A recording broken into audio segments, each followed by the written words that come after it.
আজ ৩ আগস্ট এক দফা ঘোষণার দিন। শেখ হাসিনার পতনের আহ্বান জানানো হয় যেদিন। এর আগে থেকে আরও কয়েকদিন আগে থেকে বোঝা যাচ্ছিল শেখ হাসিনার দিন প্রায় শেষ। যাই হোক, ৩ আগস্ট পালনকে সামনে রেখে এবং এরপর ৫ আগস্ট আছে শেখ হাসিনার পালিয়ে যাওয়ার দিন। আমাদের এই সেলিব্রেশনের মধ্যে আওয়ামী লীগ কোনো ঝামেলা করার চেষ্টা করতে পারে, এই ধরনের একটা আলাপ ছড়িয়ে পড়েছে চারদিকে এবং সরকারের দিক থেকেও বেশ সতর্কতা দেখছি। আর সতর্কতা থাকা উচিত হবে, কোনো রকম কোনো ঝুঁকি না নেওয়াই উচিত। আমরা দেখছি বিভিন্ন জায়গায় পুলিশ তল্লাশি করছে, যানবাহন তল্লাশি করছে, আর ঢাকায় বিভিন্ন মেসে এক ধরনের নজরদারি হচ্ছে। ঢাকার আশপাশের জেলায় এই রিপোর্টটাতে আমি দেখলাম বেশ কিছুটা প্রস্তুতি আছে এবং বলা হয় যে গোয়েন্দা রিপোর্টও পাওয়া গেছে যে এই ধরনের একটা সম্ভাবনা আছে। এই ব্যাপারটাকে কিছুটা হাওয়া দিয়েছে কয়েকদিন আগের একটা রিপোর্ট, যেখানে দেখা গেছে বসুন্ধরা কনভেনশন সেন্টারের কাছে একটা জায়গায়, একটা কনভেনশন সেন্টারে ৩00-৪০০ আওয়ামী লীগের নাকি একত্র হয়েছিল, যেখান থেকে ২২ জনকে সরকার গ্রেফতার করে এবং এদের মধ্যে একজন সার্ভিং মিলিটারির মেজর আছেন, মিলিটারির একজন সার্ভিং মেজর আছেন এবং তার ব্যাপারে সত্যতা আইএসপিআরও স্বীকার করেছে। আইএসপিআর তার একটা ব্রিফিংয়ে জানিয়েছে ওই মেজরের ব্যাপারে তারা তদন্ত করছেন।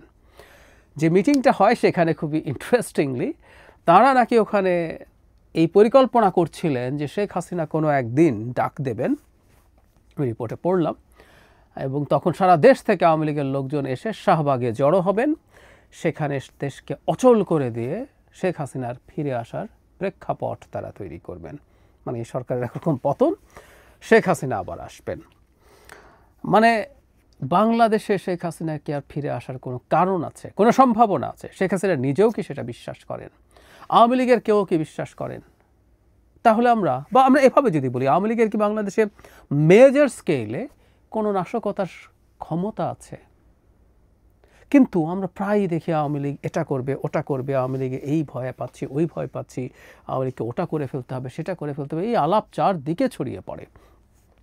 এটা যে শুধুমাত্র এদিক থেকে হচ্ছে তা না, আমরা দীর্ঘদিন থেকে খেয়াল করছি এনসিপি তারা আওয়ামী লীগ প্রসঙ্গে কথা বলছেন এবং সম্প্রতি আমি খুব অবাক হয়েছি, প্রধান উপদেষ্টা আওয়ামী লীগের ব্যাপারে আলাপ করেছেন। রাজনৈতিক দলগুলোর সাথে তিনি যখন বসেছেন তখন তিনি কয়েকটা রাজনৈতিক দলের সাথে বৈঠকের সময় এভাবে বলেছেন, যখনই নির্বাচন নিয়ে তারা এগিয়ে যাচ্ছেন তখন পতিত ফ্যাসিস্ট বা স্বৈরাচারীরা সেটাকে বাধাগ্রস্ত করার জন্য তাদের সর্বোচ্চ চেষ্টা করে। মানে নির্বাচনের কাজে বাধা দেওয়ার মতো সক্ষমতা আওয়ামী লীগের আছে? আমি জানি না তিনি সম্প্রতি এই ঘটনার কিছুদিন আগে গোপালগঞ্জে যা হয়েছে তাকে ইন্ডিকেট করছেন কিনা। বাংলাদেশের একটা জেলায় আওয়ামী লীগকে একেবারে ছেড়ে রাখা হয়েছিল, আওয়ামী লীগের পাণ্ডাদেরকে আমি এভাবে বলছি। আওয়ামী লীগের ক্রিমিনালরা সব ওখানে গিয়ে জড়ো হয়েছে বলে প্রত্যেকে আমরা যৌক্তিকভাবে অনুমান করেছি, অ্যালার্মিং দিয়েছি, কিন্তু সরকার কোনো পদক্ষেপ নেয়নি। তো সেখানে ঘটা কিছু ঘটনাকে সারা দেশের রিপ্রেজেন্টেশন মনে করা, সারা দেশের রিপ্রেজেন্টেশন ধরে নেওয়া খুব ভুল হবে। কিন্তু প্রধান উপদেষ্টা স্বয়ং এই কথা বলছেন। আর ওই যে বললাম, এনসিপি দীর্ঘদিন থেকে এই আলাপ চালু রেখেছে। আমি আওয়ামী লীগকে আক্রমণ করা এনসিপির রাজনীতির একটা পার্ট বলে আমি মনে করি। বহুদিন বলেছি তারা শিক্ষিত সচেতন মধ্যবিত্তদের জন্য সংস্কারকে তাদের রাজনীতির পার্ট করেছেন, এজেন্ডা করেছেন। আর আওয়ামী লীগের ব্যাপারে নিষিদ্ধ থেকে শুরু করে তার ব্যাপারে জুজুর ভয়, তার প্রতি ক্ষুব্ধতা তৈরির চেষ্টা একেবারে গ্রাসরুট থেকে সমাজের সর্বোচ্চ পর্যায় পর্যন্ত কানেক্ট করবে। সো তারা এটা করছেন। না হলে আমরা তো এই প্রশ্ন করতে পারি, মানে যে এনসিপিতে অনেক তরুণ নেতা, সবাই না অনেকেই শেখ হাসিনার সময় এই মুভমেন্টের সামনের সারিতে ছিলেন, সামনের সারিতে যখন ছিলেন তারা, তখন Sheikh Hasina with her all the powers তিনি পুলিশ, বিজিবি, সেনাবাহিনীর কিছুটা সময় দিয়ে ভয়ঙ্করভাবে দমন করার চেষ্টা করেছেন। অবশ্যই সাথে আবার আওয়ামী লীগের পাণ্ডারাও মাঠে ছিল।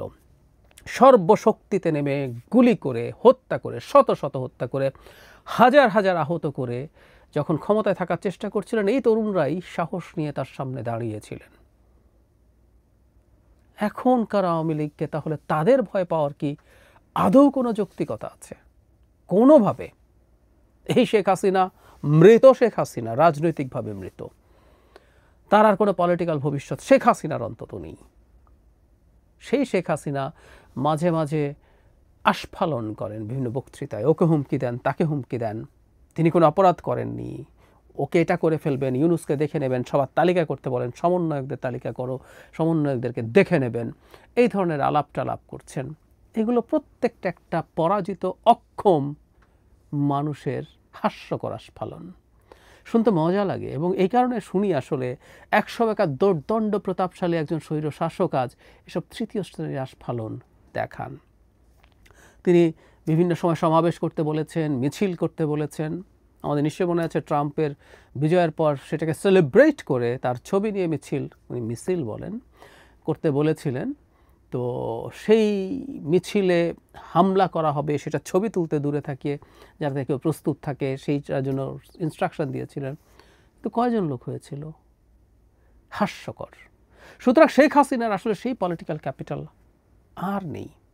তার দলের সমর্থক আছে একটা অংশ, কোনো সন্দেহ নেই, কিন্তু তারা বাংলাদেশের এই মাটিতে দাঁড়িয়ে 1 বছরের মাথায় তারা মাঠে নামবেন, তারা শাহবাগ দখল করবেন, এটা একেবারেই অসম্ভব।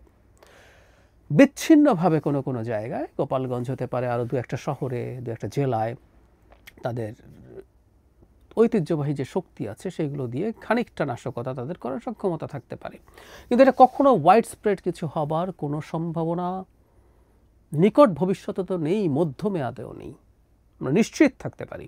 একটা কথা মনে রাখতে হবে, আওয়ামী লীগ টাকা খরচ করে কিছু 2-1টা জায়গায় কিছু নাশকতা, ওখানে একটা বোমা মেরে আসো, ওখানে এটা করে আসো, এরকম সামান্য কিছুর বাইরে সম্ভব না, কোনোভাবেই সম্ভব না। মাঠে আন্দোলন অর্গানাইজ করার জন্য, কিছু একটা চাপ প্রয়োগ করার জন্য নৈতিক শক্তির প্রয়োজন হয়, ডাকাতদের নৈতিক শক্তি থাকে না। শেষ মুহূর্তে আওয়ামী লীগ মাঠে নেমেছিল, আগামীকাল যে দিনটা আসছে 4 আগস্ট, যখন আর কেউ শেখ হাসিনাকে ক্ষমতায় রাখার জন্য আর পেরে উঠছিল না, তখন ঘোষণা দিয়ে আওয়ামী লীগকে নামানো হয়েছিল। তারা নেমেছিল আসলে বেঁচে থাকার জন্য, টিকে থাকার জন্য, সে তার অস্তিত্বের জন্য নেমেছিল। এখন আর ওইসব নেই, যারা এইসব নেমেছিল তারা পালিয়েছে সব, আর অনেকে যারা আছে তারা সেই অর্থে অত বড় ক্রিমিনাল হয়তো না। তাহলে যেটা দাঁড়ালো,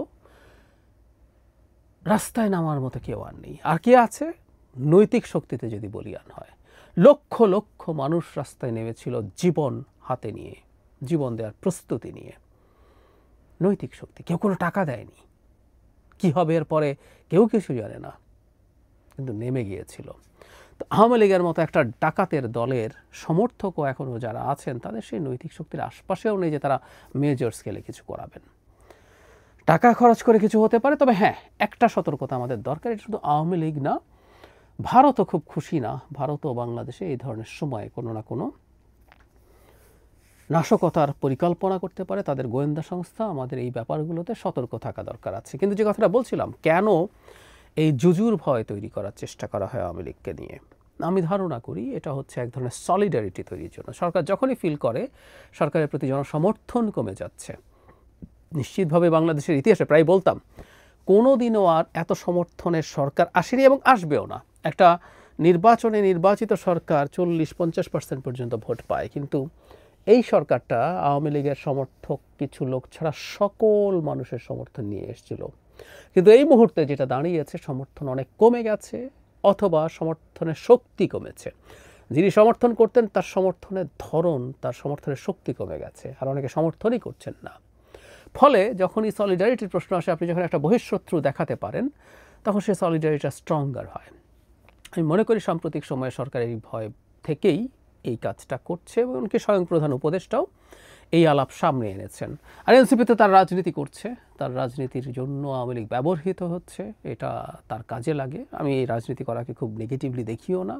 রাজনৈতিক দলগুলো বিভিন্ন এজেন্ডাকে ইস্যু বানিয়ে তুলবে এবং সেগুলোর মাধ্যমে জনগণের সাথে কমিউনিকেট করার চেষ্টা করবে, এটা মোটামুটি ঠিক আছে। আর আরেকটা ব্যাপার যেটা আমাদের একটু সতর্ক থাকা দরকার, প্রধান উপদেষ্টা যেভাবে বলছেন, যখনই নির্বাচন নিয়ে প্রস্তুতি এগিয়ে যায় তখনই তারা এসে, মানে আওয়ামী লীগ এসে ঝামেলা করে। তার মানে আমরা এটা প্রস্তুত থাকতে পারি যে আওয়ামী লীগের কিছু ঝামেলা হতে কি দেওয়া হবে, সো দ্যাট নির্বাচন আনসার্টেন হয়ে যায়। আমি নিশ্চিত নই, কিন্তু এই সন্দেহগুলো প্রকাশ করে রাখা ভালো। আমি প্রায় একটা কথা বলি, সামনের সময়টা এতটাই ক্রুশাল, আমাদের স্টেক এতটাই হাই যে আমরা আসলে যেই সম্ভাবনা কমও আছে তুলনামূলকভাবে, সেই সম্ভাবনা নিয়েও আলাপ জারি রাখা দরকার। সরকার ইটসেলফ অ্যাজ এ হোল, অথবা সরকারের একটা অংশ যদি এরকম কোনো পরিকল্পনা রেখে থাকেন যে তারা নির্বাচন নিয়ে এমন একটা পরিস্থিতি তৈরি করবেন যাতে নির্বাচন অনিশ্চয়তার দিকে যায়, যেটাকে দেখিয়ে নির্বাচন পিছিয়ে দেওয়া যায়, স্থগিত করে দেওয়া যায়, সেই রকম কিছু দেখলে আমরা যথেষ্ট পরিমাণ আলাপ আলোচনা জারি রাখবো, যাতে তারা বুঝতে পারেন যে আমরা এগুলো বুঝতে পারছি, আমরা সতর্ক আছি এবং এসব কিছু করা মাত্রই আমরা তাদের বিরুদ্ধে যে যার মতো করে মাঠে নামবো। বাংলাদেশে একটা নির্বাচন হয়ে নির্বাচিত সরকারের হাতে ক্ষমতায় যাওয়া ছাড়া এই মুহূর্তে এই রাষ্ট্রের নিরাপত্তা কোনোভাবেই নিশ্চিত করা যাবে না। অন্য সব কিছু বাদই দিই, অন্য কোনো কিছুই সরকার পারছে না, ওগুলো তো বটেই, লিস্ট নিরাপত্তাও নিশ্চিত করা খুবই কঠিন হয়ে যাবে।